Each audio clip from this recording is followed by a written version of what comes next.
Шүүхрлийг нээж байна. Энэхүү шүүхрэлданаар Bud International ХКК-гийн нэхэмжилтэй улсын бүртгэлийн ерөнхий газарт холбогдох хэргийг хэлцэнэ. За сууцгаач. За нэрэмчгийн хэлцээ хэлтгэж. Өнөөдрийн шүүхрэлтанд нэхэмжлэгчид хөмжлөгдсөн төлөөлөгч Хунаа, хариуцагч улсын бүртгэлийн ерөнхий газрын итгэмжлэгдсэн төлөөлөгч Бат Дэлгэр, Жол Барс, 3 дахь шидэдийн итгэмжлэгдсэн төлөөлөгч Даваа Сүрэн, 3 дахь шидэдийн өмгөөлөгч Бат Эрдэнэ нар хүрэлцэн ирсэн байна. Нэхэмжлэгчийн итгэмжлэгдсэн төлөөлөгч Халиунаа, 3 дахь шидэдийн итгэмжлэгдсэн төлөөлөгч Базар нарт шүүхрэлтийн тав мэдгдсэн боловч хүрэлцэн ирээг байна. Шүүхэд удагцсан хөнгөө. За талуудын төлөөлөх бүрэн эрх биеийн байцаалтыг шалгая. Нэхэмжлэгчийн итгэмжлэгдсэн төлөөлөгч та өөрийгөө танилцуулчих. Ургийн аваг нэр Жаргал сайхан хунан, харчин овогтой жаргал сайхны хунан. Регистр хаягаа хэлчих. Регистрийн дугаар C79112898. Сонгой хайрхан дөрөг 12 дугаараараа 7-25. За сууч. Хариуцагчийн итгэмжлэгдсэн төлөөлөгч. Улсын бүртгэлийн ерөнхий газрыг төлөөлж оролцжээ. Хуулийн этгээлийн бүртгэлийн газрын дарга Шалтан Жол Барс. Итгэмжил байгаа тийм ээ.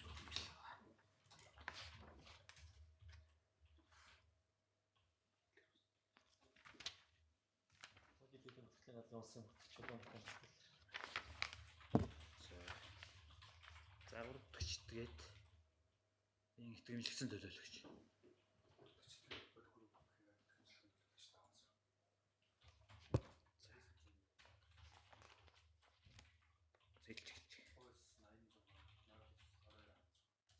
За асууч. Өмгөөлөгч нь тийм та. За.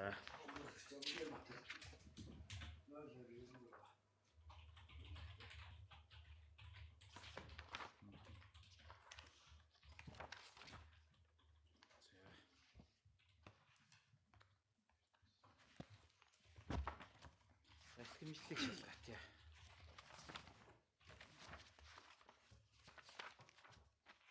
За нэхэмжлэгчийн хувьд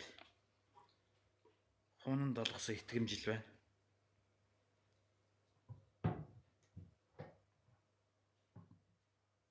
Жилийн хугацаатай олгосон юм байна. Халиунаа бол бас жилээр олгогдсон байгаа юм. Гэхдээ амарчаад байгаа. Учраас оролцсон. Нэг итгэмжлэгдсэн төлөөлөгч байх болно тийм. За асууч.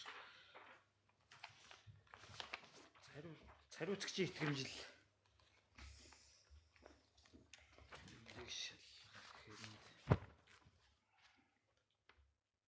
Нотлоримтын шаардлагагүй нэг ийм итгэмжил авагдсан байна. Хуулбар нь тэмдэггүй.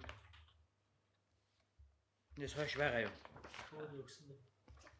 Хаан шалгах.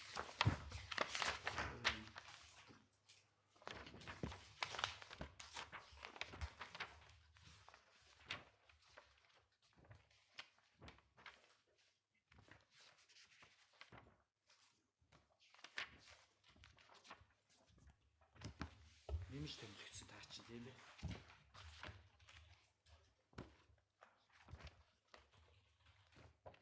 Авсал хэлцэхэд шиний томилог.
Таны ийм л итгэмжил байгаа даа энэ да. Хинийх нь 3 дахь читгэл. Таныг томилсон. Тийм. Жолборсыг томилсон. Энэ байна л. Байгаа мó заахч.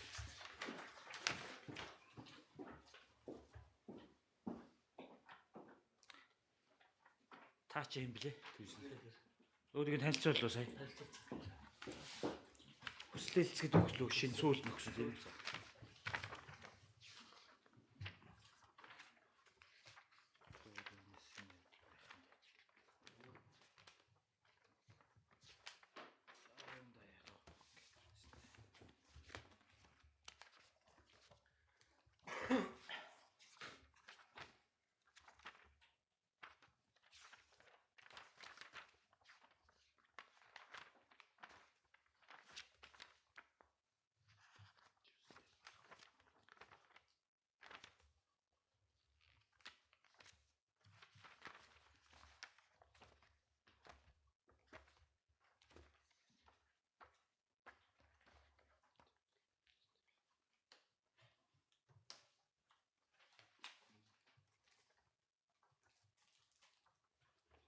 Та нэг факсаар хурлыг хойшлуулж өгнө үү гэсэн хүсэл явуулсан байсан шүү дээ. Тэрнээс өмнө томиллоо, хайн томиллоо. Тэрнээс стил суулж яг өмнө. Факсаар нэг юм явуулсан. Яг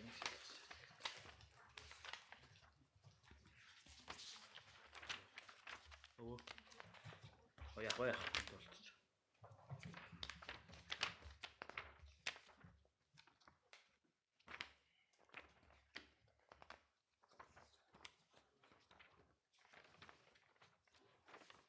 Цэгээ явчих. Басан жолборс байгаа юм чинь. За, эрүүл цахим бүгд ирсэн гэж ойлгож болох юм байна. Танай хувьд бас шинэ итгэмжлэн төлөвч томилогдсон байсан. За, боломжтой тийм ээ.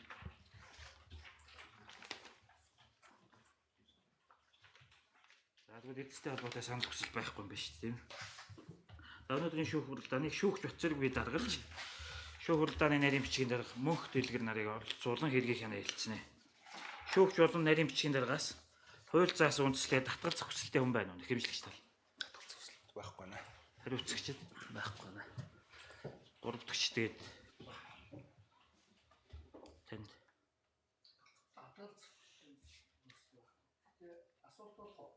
болно.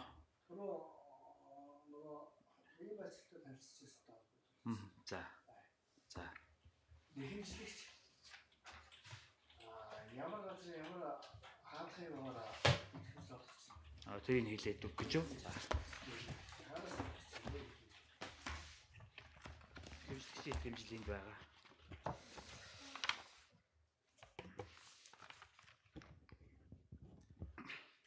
Бод International компани гүйцэтгэх цагт нацаг дөржөөс олгосон. 2014 оны 5 сарын 23-ны өдөр 1 жилийн хугацаатай олгосон юм гэдэг. Ойлголоо. За. За хэргийн оролцогчдын эрх үүргийг танилцуулъя. Хэмжлэгч хариуцагч гуравдагч гэдэг нь захиргааны хэрэг хянаа шийдвэрлэх тухай хуулийн 19 болон 20 дугаар зүйл заасан эрхийг эдэлж үүргийг хүлээдэг. Хэргийн материалтай танилцахдаа бүгд эрх үүрэгтэйгээ танилцсан байгаа тийм ээ. Нэмж тайлбарлуулах ойлгоогүй хүн байна уу? Байхгүй. Байхгүй. Гуравдагч тэгээд дэгийг бүгд ойлгож байгаа. Тайлбар мэдүүлэх тун суудлаасаа босно. Утсаа хаасан байх ёстой. Гэхүүд ийм дэгтэй байгаа. За. Талууд өмгөөлөгч авах хэрэгтэй байгаа. Хэмжлэгтэй өмгөөлөгч авах уу? Их хангагдсан уу? Өмгөөлөгч авахгүй. Хариуцагч өмгөөлөгч авах уу? Өмгөөлж авахгүй.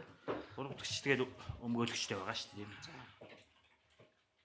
За хэрэг хэлэлцэж эхлэхээс өмнө шинээр гаргаж өгөх нотлох баримт хүсэлт байна уу? За, нэхэмжлэгчийн зүгээс хүсэлт нотлох баримт гаргаж өгөх. Ийм зүйлүүд байна. Тэгээд юу вэ? Энэ хэрэгтэй холбоотойгоор хэргийг хянаж шийдвэрлэхтэй холбоотойгоор нэгэнт чухал нэгжийн байгууллагын одоо олон танигдсан нэртэй холбоотой маргаан явж байгаа учраас энэ интернет буюу захим орчинд одоо бод групптэй холбоотой ямар мэдээллүүд тарсан бэ гэдгийг одоо үзүүлэх, одоо үзлэг хийлгэх гэсэн ийм одоо ижээ жагсаалт нь байгаа. Тэгээд зарим нэг вебсайтаас гаргаж авсан мэдээлэлүүд, материалууд байгаа. Тэгэхээр эдгэрийг бол хэргийг хэн шийдвэрлэх явцад бол бас үзлэг хийлгээд судлуулах нэг хуралдааны явц тоо. тий, явцад нэг тэгвэл. За хоёр тэгвэл энд нэг бичлэг байгаа. Энэ улсын бүртгэлийн ерөнхий газрын бүртгэгчийн одоо яриа байгаа. Тэгэхээр утсаар холбогдсон байгаа. Энэ бол нээлттэй хүн болгон холбогдох боломжтой бол ийм яриа байдаг.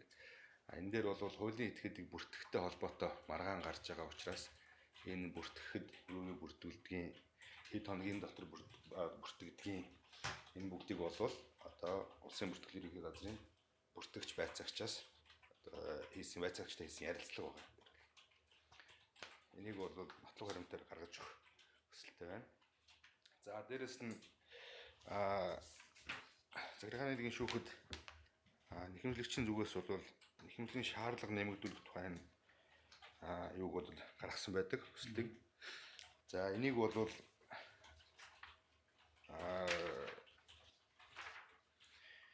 хатгалтсан одоо ийм шүүгчийн захирамж гарсан байгаа. За үүнтэй холбоотойгоор зөв нэг хэдэн зүйл хэлсэн юм л да.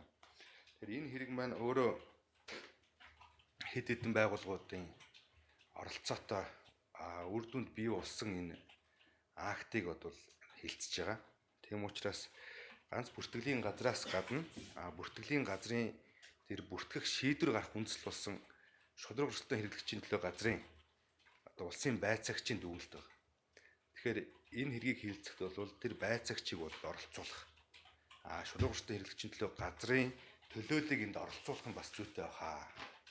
Энийг бол захиргааны нэгэн шүүхээс бол албаны журмаар бол оролцуулах байх гэж бодож байсан боловч бол оролцуулаагүй. Тийм учраас бид нэр энэ хүсэлтийг бол гаргасан байдаг. Хэвлэлийн шаардлага нэмэгдүүлэх өөрөөр тэр байцаагчийн дүгнэлтийг бас хүчингү болгох нь зүйтэй гэсэн. Энийг бол татгалцсан хариу өгсөн байгаа. За энэ дээр бол бас нэг зүйлийг нэмж хэлэхэд бол захиргааны нэгэн шийдвэрлэх хурцлсан журмыг бол зөрчсөн гэсэн ийм үндслийг бол захирамжинд бол хэлсэн байлаа. Хавцас зэрэгт бол шудраг өрсөлдөөн хэрэглэгчийн төлөө газраас өгсөн албан бичиг байгаа. Тэр албан бичиг нь ямар албан бичиг вэ гэвэл урьдчилсан хэрэгний шийдвэрлэх ажиллагаа бол хийгдсэн гэж үзнэ гэсэн магна даргын гар үсгтэй албан бичиг бол хавцас зэрэгт авагдсан байгаа. Тийм учраас захиргааны хэрэгний шийдвэрлэх урьдчилсан одоо ажиллагаа хийгдээгүй гэсэн үндслээр бол энийг хатгалцсан нь бол бас хууль зүйн үндэсний хувьд бас учир дутагдaltaй байгаа.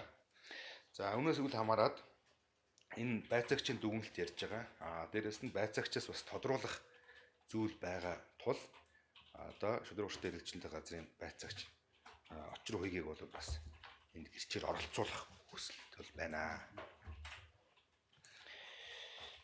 За энэ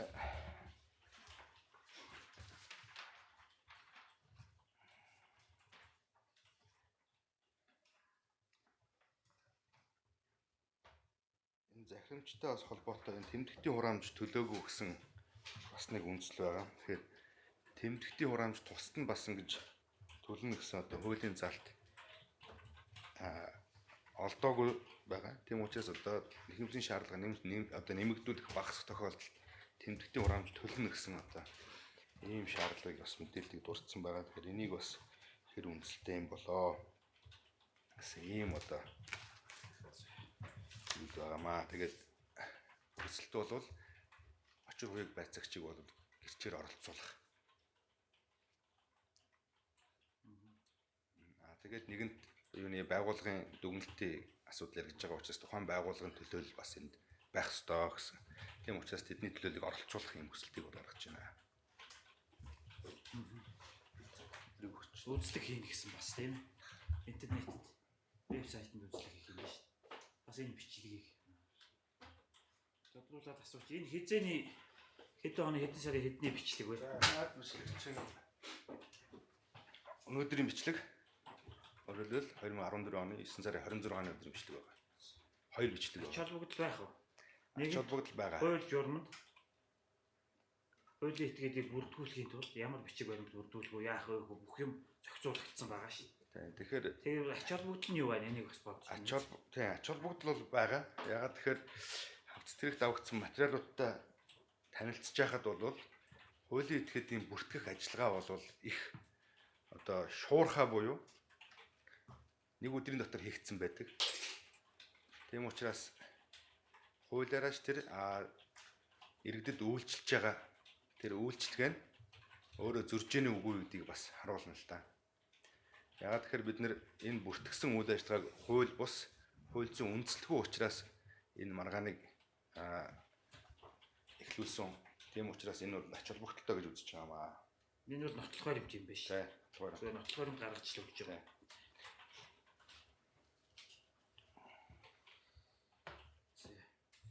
Би таны хэлсэнтэй холбоотой одоо бадруудад хэлж байна. Хэмжлийн шаардлага та нэмэгдүүлсэн. Үүнийг шүүх хүлээх бас татгалцсан байгаа. Тэмдэгтийн хураамжийн асуудал ерөөсөө. Тэгээ тэмдэгтийн хураамж төлөөгүй гэдгийг чинь шүүх дурдсан болохоос биш. Тэмдэгтийн хураамж төлөх ёстой гэж үзээгүй. Зүгээр нэг тэмдэгтийн хураамж төлөөгүй юм чинь буцааж олох асуудал ярихдаггүй л гэж. Буцааж олох ч юм уу. Аливаа нэгэн байдлаар тэмдэгтийн хураамжийн асуудлаа шийддэг шүү дээ. Энэс таны хийг тэмдэгтийн хураамж төлөх ёстой гэсэн агуулгаар огт биш юм шүү. Буруу ойлгосон байна. Тэгээд тэгвэл юу нь бол албан бичих нь бол өгөгдсөн байгаа л да. Их хуваараа байгаа. Юуны албан бичих? Шударгуулалтын хэрэглэгчийн төлөө газраас тэр бол яг нэг урьдчилан шийдвэрлэх ажиллагаа бол хийгдсэн гэж үзэж болно гэсэн одоо албан ёсны тийм хариу бол байна. За хариуцагч энэ дээр хэлэх тайлбар байна. Хүсэлт гаргаж байна. Тайлбар авахгүй. Танд байна уу? Гэм билээ та. Батлгийт байхгүй. За хариуцагчийн итгэмжлэгчийн төлөөлөгч тайлбар байна.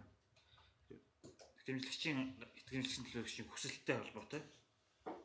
Хүсэлт холбоотойгоор бол тодорхой санал алга. Тэгвэл бол энэ нөгөө улсын шударгуулалтын хэрэглэлийн улсын байцаагчийн дүгнэлтийг гаргасан улсын байцаагчийг гэрцээр оролцуулъя гэсэн хүсэлт гаргасан гэж ойлгосон. Гэхдээ энийг бол дэмжихгүй нь яагаад гэвэл улсын байцаагчийн дүгнэлтэнд өөрөө нэхэмжлэгчийн санал бол өөрөө тэр шийдвэрийнхээ үндслийг тайлбарлуулахын тулд яагаад энэ шийдвэрийг гаргах болсон бэ гэдэг үндсэн шалтгаанаа тайлбарлуулахын тулд гэрчийг оролцуулъя гэдэг хүсэлтийг гаргаж өгнө гэж би ойлгож байна. Гэхдээ улсын байцаагчийн дүгнэлтийн тэр үндслэх хэсэгт бол ямар учраас энэ шийдвэрийг гаргах ёстой вэ гэдэг гаргасан бэ?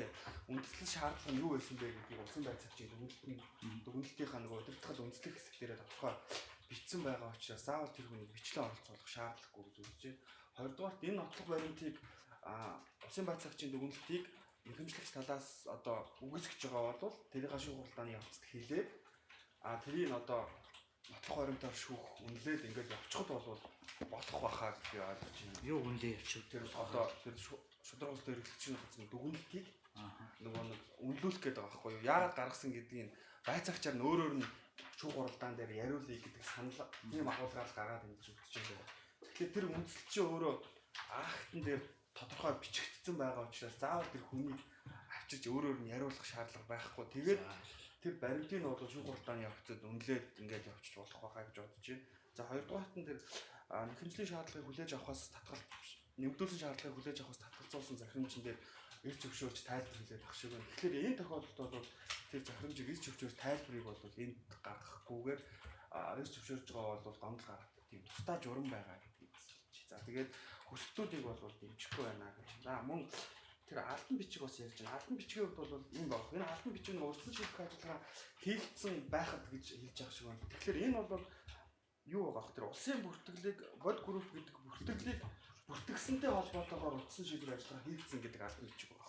Бусдаар энэ дүгнэлтийг хүчингү болгуулъя гэдэг шаардлага гаргаад тэрийг шийдвэрлсэн урьдчилан шийдвэрлэх ажиллагааны бичиг бол биш гэж би тухайд уншиж ирсэн л да. Өөрөөр хэлэх юм бол нэхэмжлэгч болохоор тэр алтан бичиг бол урьдчилан шийдвэрлэх ажиллагаа хийгдсэн нотолж байна гэж хэлээ. Тэгэхээр тэр алтан бичгийн одоо санаа нь бол улсын байцаагчийн дүгнэлттэй огт холбоогүй улсын бүртгэлийг одоо хүчингү олгооч гэж интернэшнл шаардлага гаргасны дагуу улсын бүртгэл хүчин төгөлдөр бүртгэсэн зөв байна гэдэг энэ агуулгаар урьдчилан шийдвэрлэх ажиллагаа хийгдсэн алтан бичиг байсан гэж би ойлгоод байна. Бурууч ойлгож магадгүй. Тэр бичиг агуулга бол тийм байсан.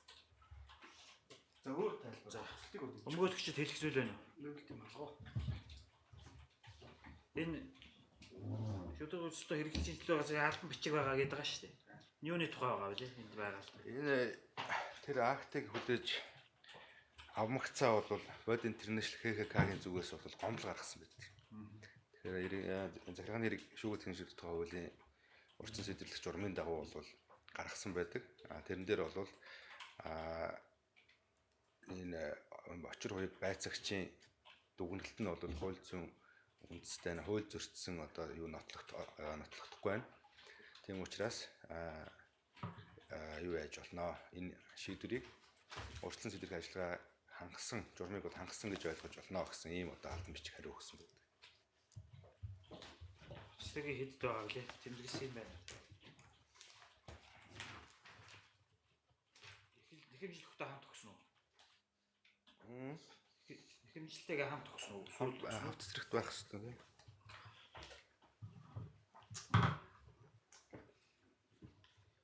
Хэдэн оны хэдэн сарын бичиг вэ тийм? 2014 оны 5 сарын 26-ны өдрийн 1/562 дугаар захиргааны хэрэг урьдчилан шийдвэрлсэн тухай гэдэг ийм албан бичиг.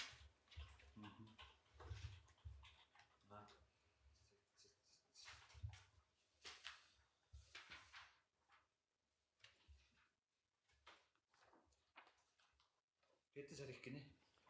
5 сарын 26-ны өдөр. Нэшээс 31 хууль хугацаа яасан бэ? Хууль хугацааны хувьд бол ингэж бодож байна л да. Тэгэхээр захиргааны шүүх маань өөрөө онцлогтой гэж үздэг. Тэгээд энэ зайлшгүй шаардлагатай байх ёстой, оролцох ёстой. Тэгэхэд энийг бол энэ шудраг өрсөлдөөн хэрэгжилтэй газрын одоо төлөвлөлт мөн гэж үздэг. Дээрээс нь бүхэлд нь одоо энэ асуудлыг шийдэхэд бол эдгээр хүмүүсийн төлөвлөлт бол байх зайлшгүй шаардлагатай гэж үзэж байна. Энэ үзлэг хийлгээ гэсэн вебсайтанд одоо интернетээс хайлт хийгээд Google-с ч юм уу тийм хамгийн түрүүнд юу хийлгэх нү гэдэг үзлэг хийлгээ гэж эндээс хэлэх тайлбар байна. Бас энэ бичлэгэнд гаргаж өгсөн нотлохоор энэ дээр бол санал байна. Өөрчлөх санал бол алга гэдэг үү? Яг нөгөө батлахаар чиглэн судлах явцдаа. За тэгээд үзлэг хийн гэж асуулгана гэсэн хүсэлт гаргав. За хүсэлт гаргасантай холбоотой шүүх завсарлаж байна. Санал байгаа. За таных гаргаж өгөх санал байгаа. За сонсъё. Манайхаас туслахаарай. За Энэ учир шалтгааныг би хэлцэх явцдаа дэлгэрэнгүй тайлбар үндэслэх гаргаж өгөх хаа. Гаргаж хэлнэ. Учир нь тэгэхээр энэ бүртгэлтэй холбоотой маш их цаг хугацаа авахын тулд процессын цаг минутыг ингэж байга давтамжтайгаар жижиг хугацаа их алдагдуулж явуулж байна. Жишээлбэл шудраг өрсөлдөөн хэрэглэгчийн төлөө газар гэдэг маань өөрөө яагаад энийг шийдэх болсон бэ гэхээр улсын бүртгэлийн газар ижил нэртэй хуулийн этгээдийг ижил цаг хугацаанд 2 этгээд байгуулад бүртгүүлэх гэж тавьсан энэ асуудал нь өдрөөр цагаар минутаар хэмжигдэж чадахгүй болсон. Бид энэ дээр бас маргасаа. Ийм асуудал дээр аль нь шудраг эзэмшигч юм бэ гэдгийг тогтоохын тулд хүсэл тавьсан юм байлаа. Бид улсын бүртгэлийн газартаа маш том маргаан үүсгэж ирсэн дэр үед. Ингээд шудраг өрсөлдөөний газар асуудал явцсан гэдгээр цаг хугацаа нэлээд алдагдсан. Бид шудраг өрсөлдөөний газар очсон. Ахиж асуудлуудаа тавихад одоо энэ нэхэмжлэгч тал өөрөө бас давхар асуудлууд тавьсан. Ерөөсөө хамааралгүй хавцаар цаас бүрдүүлж өгдөө. Тэгээ энэ асуудал дээр бид нэр шудраг эзэмшигчийг тогтоохын тулд та нар бодиттой түүхэн амьдралаас нь үзэж. Бид юу үзсэн бэхээр түүхэн домгоос нь эхэлж үзэж байгаа. Өөрөөр хэлбэл бодит нэрний домг хаана хизээ ямар үеэс гарсан бэ гэдэг. Энэ өөрөө галдан башигтай үеэс гарч ирсэн ийм түүхтэй. Би энийг яриул газар нутаг дэвсгэрийн байршлага газар зүйн онцлогоос бүх хууль журмтай холбоотой ярих зөндөө юм бэ. Энэ бүгдийг ярмаар байна. Тэгээд хамгийн гол нь би өнөөдөр ямар хүсэлт гаргах гэж юм гэхээр нөхцөл байдал нэг тийм байгаа учраас ерөөсөө нэхэмжлэгч өөрөө хинбэ гэдэг талаас нь авч үзэх хэрэгтэй боллоо. Тэгэхээр энэ өнөөдрийн гаргаж байгаа хүсэлт маань захиргааны эрх хэн шийдвэрлэх тухай хуулийн 34-р зүйлийн 34-ийн 1-ийн 5 заасан нэхэмжлэгчийг төлөөлөх эрхгүй этгээд нэхэмжил гаргасан гэсэн үндслээр энэ хүсэлтийг гаргаж байна. Энэ хүсэлтэн дотор бүх юм хэлцэх явцад тайлбарж болох юм. Нэхэмжил Хүсэлтээр юу шийдвэрлэх юм та? Тэрийг тодорхой хэлмээр байна л да. чи ер нь шат их ч гоо. Яг шүүхээс хүсэж байгаа л. Шүүгээс үсч байгаа юм бол ингэж байна. Бод интернэшнл гэдэг маань өөрөө За. ККК үгүй өөрөө ямар нэг байдлаар бод групп гэдэг хуулийн этгээд байгуулсан, бүртгүүлэх гэсэн, нэрийн баталгаас авах гэсэн ямар нэгэн үйлдэл хийгээгүй. Энэ иргэн баясгалан гэдэг хүн 2012 оны энэ 11 сарын 16-ны өдөр баг. Иргэн баясгалан гэдэг хүн нэрийн баталгаажуулалт аваад хугацаанд нь хуулиудтай холбоотой хүсэлт юм уу юу юм та тэрийг л гоолно. Би ерөөс энэ нэхэмжлэгчийг өөрөө энэ нэхэмжил гаргах ирэхгүй, итгэмжлэггүй итгээд нэхэмжил гаргасан учраас энэ хэлцэх явцад энэ шүүхийн шатанда илэрж байгаа учраас энэ хэргийг хэрэгсэхгүй болгож нэхэмжлээс нь татгалзаж өгөөч гэсэн хүсэлт гаргаж байгаа. Тэгээ энэ дотор бол яриул 34-ийн 1-ийн 5 заасны дагуу нэхэмжил төлөө авахаас татгалзаач яа гэсэн. Татгалзаач хэрэгсэхгүй болгож өгөх гэж байгаа. Тэр бол хүсэл тайлбартай адилхан утгатай юм. Нотлохын цуглуулгатай холбоогүй юм байна тийм. Тийш. Энэ хэрэгт байгаа материалаар ойлголоо тийм. хэлцэх явцад нотлохын өнөөдөр шийдвэрлэх боломжтой гэсэн. Боломжтой. Тэгээд шүүгч энэ дээр ингэж байгаа. Яг нь хэрэг хэн шийдвэрлэх ажилтнаатай холбоотой гэдэг агуулга гэж бол гаргаж байгаа л да. Тэгэхээр яг ингээд энэ агуулгаас авч үзэх юм бол за захиргааны эрх хэн шийдвэрлэх хуулийн одоо 34-ийн дээр болоо. Нөгөө 74-ийн 74 дугаар дээр за 34-ийн 1-т заасан өөрөөр хэлэх юм бол нэхэмжлийг хүлээж авахаас татгалзсан үндэслэл шүүх хуралдааны явцад илэрх юм бол шүүгчийн захирамжаар шүүгчийн захирамжаар шүүх тогтоолоор хэлцгүй тогтоодол шүүх захирамж гаргаж хэргийг хэрэгсэх болгож нэхэмжлийг хүлээж авахаас татгалзсан гэж байна. Тэгэхээр яг энэ заалтыг бид нэр үндэслээд нэхэмжлийг хүлээж авахаас татгалзах үндэслэл байна. Энийг одоо ингэж татгалзаач гэж төсөлтэй энэ гаргаад үндэслэлээ хэлцүүлэх явцад хэлэх юм биш үү тийм үү? одоо хэлцүүл та бас давхар хамт шийдчих бас боломжтой л гэж ойлгоо. За тэгвэл хэлчих. Тийм. Үндэслийн тайлбарлаж. Гэхдээ та нөгөө талуудаас гаргасан хүсэлтүүдийг шийдэхээсээ одоо талуудын хүсэлтийг шийдэхээс өмнө аль хүсэлтийг шийдсэний дараа дараагийн хүсэлтийг шийдэх боломжтой гэдгийг харьцуулж үзэж байгаа. Тэр агуулгаар бид нар яг одоо хүсэл байна уу гэсэн процессын шатнд хүсэлтэй хангалттай тодорхой илэрхийлж гэж хэлээд үндэслээ тайлбарлая. За тэгвэл ерөөс нь нэхэмжил гаргах ирэхгүй гэдгийг бид нар одоо тайлбарлах гэдэг. Энэ гол үндэслийг хэлж бэндээс уншчих. За таалж өгөх. За хүсэлтийн үндэслээ ярив. За бод интернэшнл ХХК-гийн нэхэмжлийн шаардлага нэгдүгээрт нь Улсын бүртгэлийн ерөнхий газрын 14 оны 5 сарын 6-ны өдрийн ийм дугаар өгье. Бод групп нэртэй хуулийн этгээд буюу хязгаарлалтанд хариуцлагатай компани бүртгэсэн шийдвэрийг хүчингүй болгох гэж. Хоёрдугаарт нь Улсын бүртгэлийн ерөнхий газар бод интернэшнл хязгаарлалтанд хариуцлагатай компани хувьцаа эзэмшигчдээ баясгалангийн үүсгэн байгуулсан бод групп ХХК-г улсын бүртгэл бүртгэхгүй байгаа эс үлдэхүүг хууль бус бодлогыг тогтоолгож бүртгэхийг улсын бүртгэлийн ерөнхий газрын ерөнхий байцаагч даалгах гэсэн юм шаардлага тавьж. Энэхүү нэхэмжлэлээр бод интернэшнл хязгаарлалтанд хариуцлагатай компаниг үүсгэх захирал энэ нацагт орчин.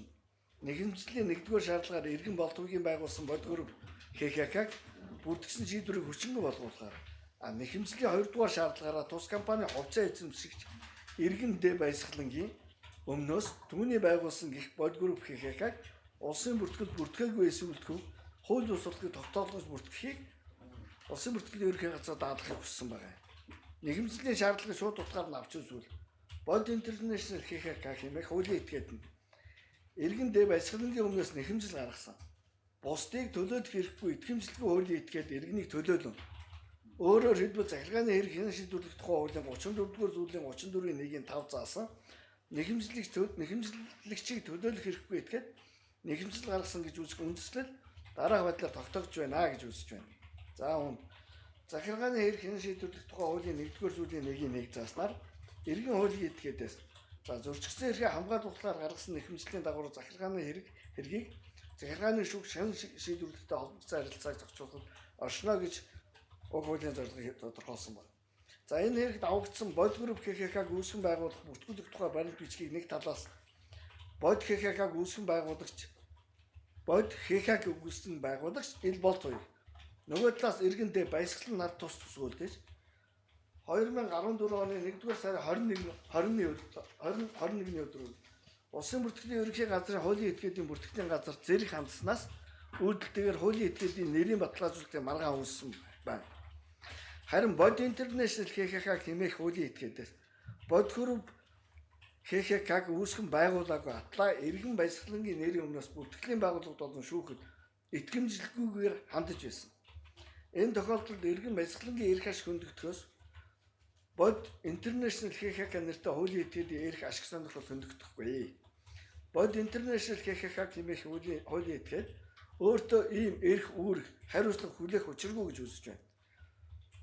Ингэж улсын бүртгэлтэй хамааралгүй эрх ашиг сонирхлын зөрчигдөөгүй этгээ шүүхэд нэхэмжил гаргаснаар захиргааны хэрэг шин шийдвэрлэх тухай хуулийн 1-1, 6-1, 12-1 заасан.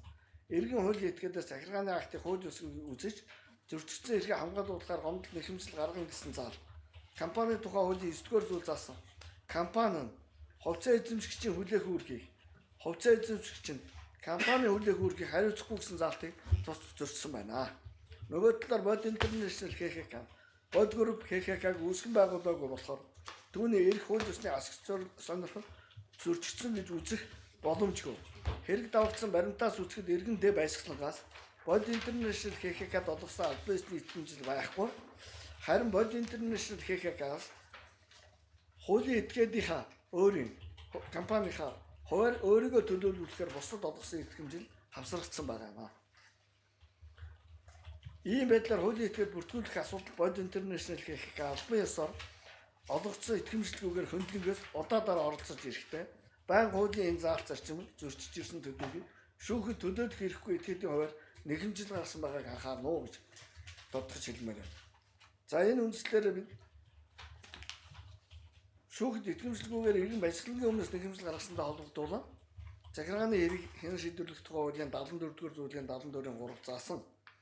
Энэ хуулийн 34-ийн 1 заасан үндэслэлд хэргийг шүүх хуралдаанаар хэлцэх үед тогтоогдвол шүүх тогтоол шүүгч захирамж гарган хэргийг хэрэгсэхгүй болгож нэхэмжлийн хүлээн авахаас татгалзна гэсэн заалт үндэслэлийн дагуу хэргийг хэрэгсэхгүй болгож шийдвэрлэж өгнө гэсэн үндэслэлтэй гаргаж байна.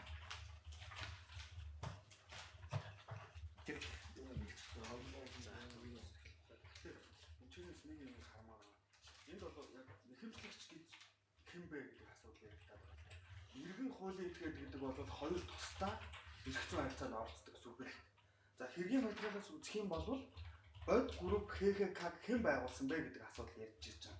Тэгэхээр хэргийн материалд бол нэхэмжлийн шаардлага бол Bod Group ХХК-г Бодгой гэдэг хүний нэрээр бүртгэсэн үйлдэлийг хүчингүй болгоолой гэдэг нэхэмжлийн шаардлага байна. Гэтэл Bod International-ийн зүгээс нэхэмжлэгчийн зүгээс тавьж байгаа Bod Group гэдэг ХХК-г хэн байгуулсан бэ гэдгээс хэний эрх ашиг зөрчигдөхгүй гэдэг асуудал үүсч гарч ирэх юм л да. Тэгэхээр хэргийн материалд авсан баримтаас үзэх юм бол за Bod Group за нэхэмжлэгч талын Bod Group-ыг байгуулсан Bod Group ХХК-г үүсгэн байгуулах хурлын тэмдэглэл гэдэг дээр үүсгэн байгуулагч гэдэг дээр иргэн баясгалан гэж байгаа байхгүй. Энд бол иргэн Bod International биш Bod International ХХК гэж байхгүй. Энд дээр иргэн баясгалан гэж байна. За мөн Bod Group ХХК-г үүсгэн байгуулах шийдвэр гээд 2014 оны 1 сарын 21-ний номер 1 тоод шийдвэр гэдэг дээр компаниг үүсгэн байгуулагч данзан дорж овогтой баясгалан гэж байгаа байхгүй. Тэгэхээр энэчнээс юу гэж харагдах вэ гэхээр болт хуйг дээр Bod Group-ийг бүртгэсэн одоо энэ захиргааны байгууллагын актын улмаас хэний эрх ашиг зөрчигдөд байгаа юм бэ? Иргэн баясгалангийн эрх ашиг зөрчигдөж байгаа болохоос Bod International ХХК-гийн эрх ашиг огт зөрчигдөөгүй байна. Зөрчигдөх ямар ч боломж байхгүй. Тэгэхээр нөгөө нэхэмжлэх талаас юу гэж яаж байгаа гэхээр Bod International компани хувьцаа эзэмшигч нь иргэн баясгалан юм аа. Тийм учраас хамааралтай зүйл гэж ярьж байгаа. Тэгэхээр энэ тохиолдолд хувьцаа эзэмшигч нь компаниа төлөөлөхгүй, компанид хувьцаа эзэмшигч төлөөлөхгүй. Тус тусаа асуудал. Тэгэхээр эдгээр захиргааны хэрэглээний шийдвэрлэх тухай 34-1-5 заасан нэхэмжлэл гарах ирэхгүй гэдгээд нэхэмжлэл гаргасан байна гэж үзэхээс өөр аргагүй байдалд орчоод байна л да.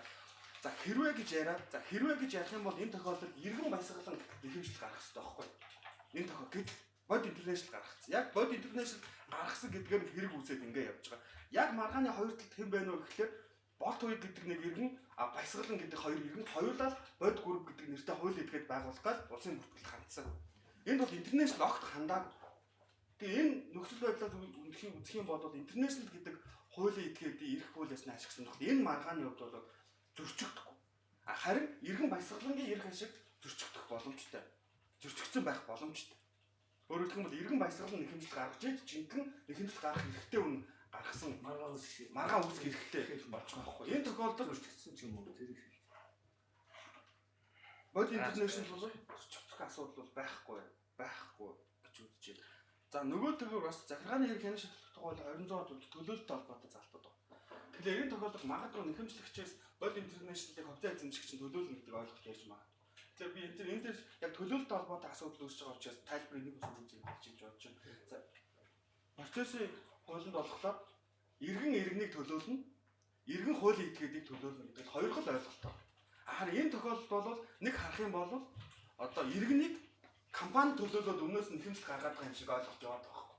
Баясгалангийн эрх ашиг зөрчигдсөн тэрний өмнөөс одоо бичиг баримтуудаар нь харах юм бол манай хувьцаа эзэмшигч баясгалан бод группийг үүсгэн байгуулсан чинь бүртгээгүй тэр хүсэл болгон дээр нь бод интернэшнл ХХК гэдэг нацагт явж гарах гэсэн сурч. Энэ тохиолдолд зүгээр ингээд өнгөц харах юм бол иргэнийг хуулийн этгээдэд төлөөлөөд яваад байгаа юм шиг ойлголт байна. Захиргааны процессын хуулинд дээр бол иргэнийг хуулийн этгээд төлөөлнө гэдэг ойлголт байхгүй. Захиргааны процессын эрх зүйн өрөө нийт эрх зүйн хэмжээ учраас зөвхөн зөвшөөрөх зүйрэнд л үйл ажиллагаа зохицуулж явах хэрэгтэй. Тэгэхээр дахиад хэлэхэд бол төлөөлөлтөй холбоотой асуудал дээр бол иргэн иргэнийг төлөөлнө. Иргэн хуулийн этгээдийг төлөөлнө. Хуулийн этгээд иргэнийг төлөөлнө гэдэг ойлголт бол байхгүй. За нэмэлт тайлбар би шүүгч эхлээд. Хүсэл гаргасан талаас асууж байна.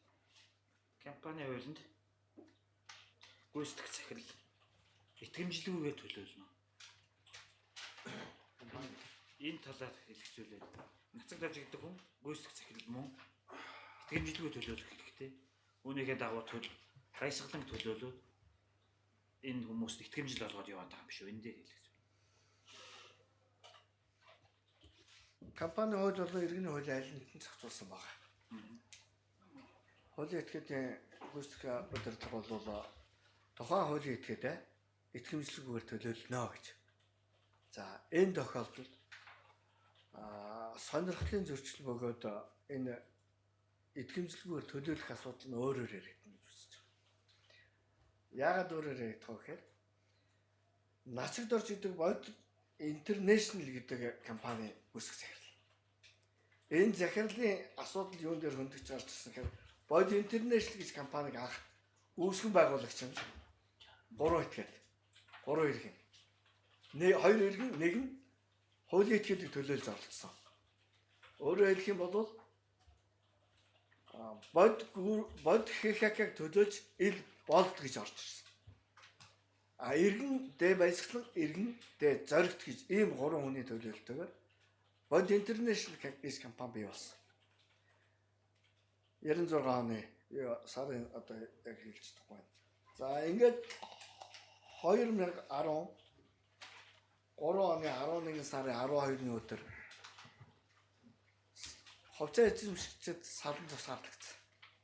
Одоо ганцхан хувьцаа эзэмшигч баясгалан гэж үлдсэн. Бод интернэшнл дээр. Нөгөө хоёр хувьцаа эзэмшигчсэн салан тусгаарлагдсан. Ийм тохиолдолд баясгалан өөрөө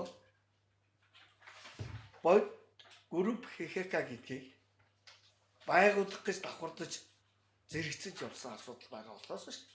Бод интернэшнл гэдэг компани өөрийнхөө харьяанд юм уу, охин юм уу, хараат юм уу байдлаар бод групп гэж хуулийн этгээд байгуулах гэж явсан асуудал байхгүй. Ийм байхад одоо хувьцаа эзэмшигчээ шууд бид төлөөлөх ёстой гэдгээр төлөөлөх ёсгүй гэдгийг компани тухайн хуулийн 9-р зүйл заасан байна. Компани Хувьцаа эзэмшигчийн үүргийг хариуцахгүй. Хувьцаа эзэмшигч компани үүргийг хариуцахгүй гэж тусдан заагаад өгсөн юм байна. Ийм заалт байсаар байхад өөртөө гинтгийн имтгэл аваад орцоод байгаа нь хууль зөрчиж байна гэж үзэх ёстой. Хуулийн ийм заалтан чинь байгаа учраас энэ утгаар нэг гэж авч үзнэ гэж бидний гэж бодож байна. Өөр юу вэ?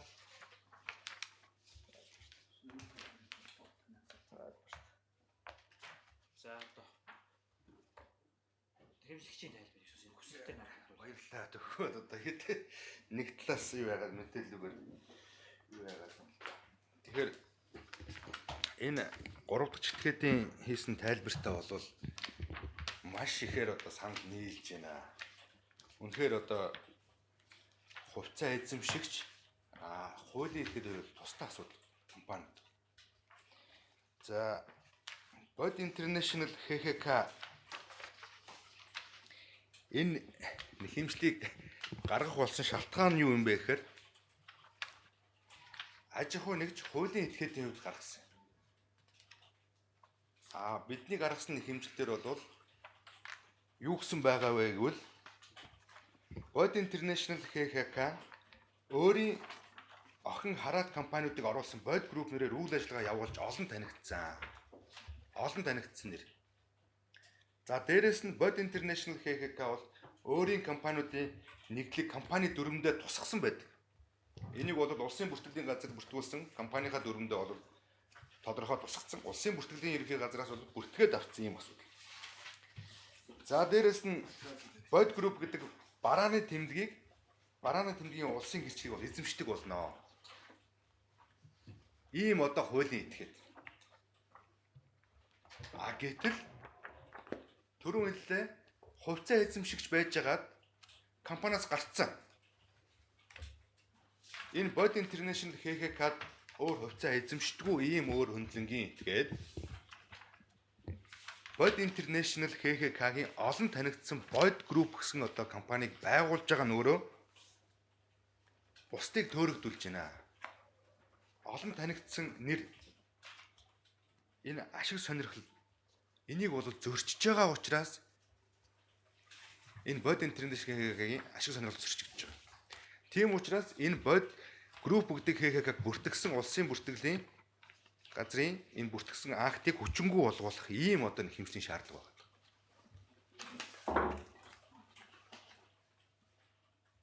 Тийм учраас энэ 3 дахь этгээдийн зүгээс гаргаж байгаа энэ хүсэлт тайлбар магадгүй одоо юу байдгийг нэхэмжлэл гэх юм уу одоо ийм имийг бол одоо хүлээж авах боломжгүй байна. Тэгэхээр захиргааны хэрэг хянан шийдвэрлэх тухай хууль заасан журмын дагуу хэргийн харьяаллын хүрээнд бол энэ нэхэмжлийг бол гаргасан. Харин эсвэргээрээ энэ 3 дахь этгээдийн тайлбар хэлсэнтэй холбогдуулаад энэ Bod Group гэдэг ХХК-г үүсгэн байгуулахаар өргөдөл гаргасан. Байгуулсан энэ Баясгалан гэдэг хүнийг харин энэ хэргийг шийдвэрлэлд оролцуулах нь зүйтэй юм байна. Яагаад тэгэхээр энэ хүн болвол Bod Group гэдэг ХХК-г айл 2014 оны 1 сарын 21-нд байгуулсан байдаг. Байгуулад бүртгэхийн бол бүртгэхгүй татгалцсан ямар нэгэн одоо тодорхой үндэслэл хэлээгүй хууль зүйн үндэслэлгүйгээр татгалцсан байдаг асуудал. Тийм учраас тэр хүний эрх ашиг бол энэ хүндэгдэж байна. Яах аргагүй гэдгийг 3 дахь этгээдийн зүгээс хэлж байгаа энэ юу бол зөв. Үнэн. Тийм учраас Баясгалан гэдэг хүнийг энд оролцуулъя. За дээрэс нь энд нэг энэ саяны хүсэлттэй нар хандуулаад яа. Тэг. Одоо энэ харин зүйлийг хэлэх гэдэг энэ Bod Group гэдэг нэгдэл байгаа. Тэгэхээр Bod International өөрөө энэ Bod Group гэдэг нэгдлийн толгой компани. Bod Group-ээс урд нь бол одоо ингээд хараат бус компаниуд нь бол гарсан байдаг ганц яраараа. Ганц нэгээрээ гарсан байдаг.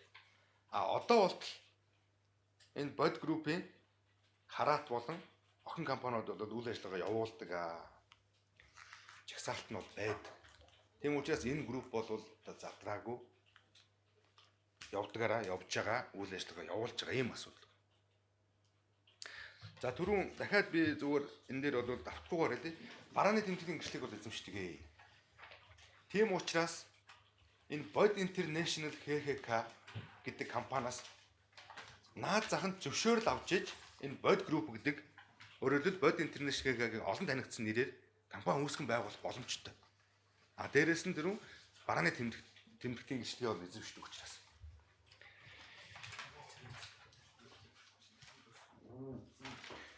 Тийм учраас эдний хурдч этгээдийн одоо зүгээс гаргасан энэ хүсэлт бол үндэслэх юм аа. Нэхэмжлийн энэ шаардлага бол бүрэн хууль зүйн үндэстэй. Тэгээд энэтэй холбогдуулаад дахиж хүсэлт гаргах нь бол Дэв Баясгалан гэдэг хүнийг бол энэ захиргааны хэргийг энэ шийдвэрлэх ажиллагаанд оролцуулах зүйлтэй мань оролцуулах хүсэлт гаргаж байна. Үзэгч итгэгчдээс хэлэх зүйл байна. Хурдч этгээдийн хүсэлттэй холбогдуулна. Хүсэлттэй зөвхөн. Хүсэлтэй нь бол ботой байхгүй.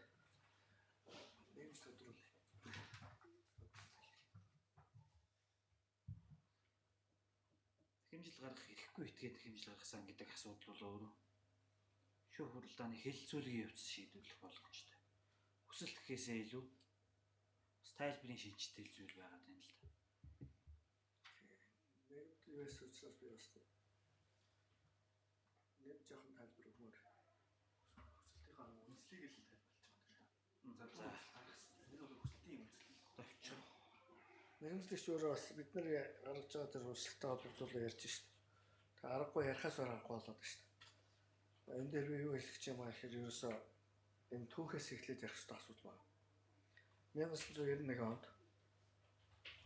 Лосон бандан гэдэг хүн. Тэгээ энэ үндсэн маргаантайгаа холбоотой болоод явж. Тэгэж ч өөр арга болчихлоо. Тэгэхээр энэ бол ерөөсөө Шаруу гэж хүнтэй энэ хүсэлтийг би одоо шийдэхгүй. Би энэ товчхон шин гаргаж өгсөн хүсэлтийг одоо шийд. За тэгэхээр би ч ингэм байна. Ганцхан хоёр хүн өгүүлбэрээр хэлэх гэсэн. Би дэлгэрэнгүй ярихгүй. Ингэж байгуулагдсан хуулийн этгээд. Энэ үндсээр явж исэн. Энэ дотор нэг үг бий холбоо гэж. Тэр өрсөлдөөний газрын байцаагчийн төгөлтөн дотор байна.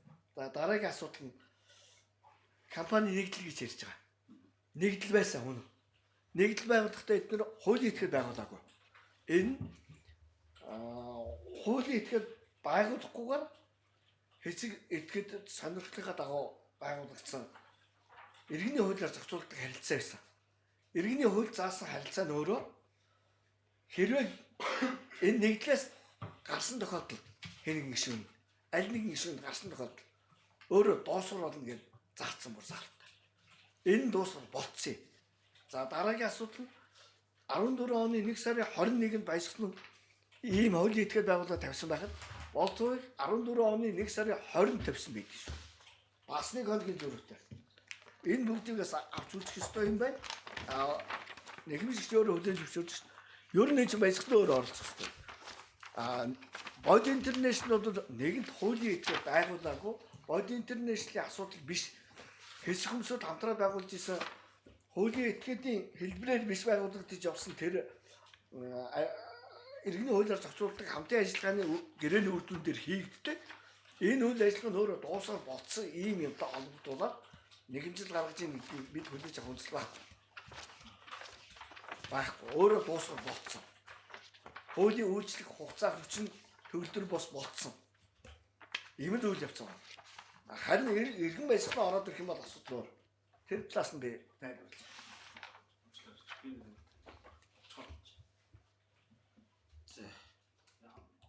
Этгээдээс бол хэрэг хэмжүүлэх ажиллагаатай холбоотойгоор хүсэлтээ гаргаж байна. Тэгэхээр энэ хүсэлтийг шүүх хүлээж авах хэсэг тухайгаа ямар ч шийдвэрлэх ёстой. За тэгээд тэрнээс гадна хэмжлэгчийн тайлбар дээр барааны тэмдэг улсын бүртгэл буюу одоо энэ маргаан захиргааны акт хоёрыг ялгаж үзэх ёстой юм аа. Барааны тэмдгийн асуудал Bod International компани эзэмшдэг барааны тэмдгийг хэн нэг этгээд зөрчиж байна гэж маргаж байгаа бол энэ бол иргэний журмаараа шийдвэрлэгдэх асуудал. Тусдаа энэ одоо улсын Bod Group гэдэг хуулийн этгээдийг улсын бүртгэлд бүртгэсэн маргаан энэ барааны тэмдэг хоёр гэдэг хоёр чинь нэг нь захиргааны маргаан, нэг нь иргэний маргаан. Барааны тэмдэг эзэмших эрх зөрчиж байна гэх юм бол барааны тэмдгийн тухай хууль заасныхаа дагуу оюуны өмчийн газар гомдол гаргаад тэгээ шүүхөөрөө явах хэрэгтэй. Энэ тохиолдолд Bod Group гэдэг HHK бүртгэгсэн буюу захиргааны акттай холбоотой маргаа хилцэгдэж байна. Тэгэхээр энэс улбалаад юу ярих хэрэгтэй вэ гэхээр мөн түрүүний ярьсан бод групп гэдэг юмыг ХХК хэн бүртгүүлж байсан юм бэ? Бүртгүүлж байгуулсан юм бэ?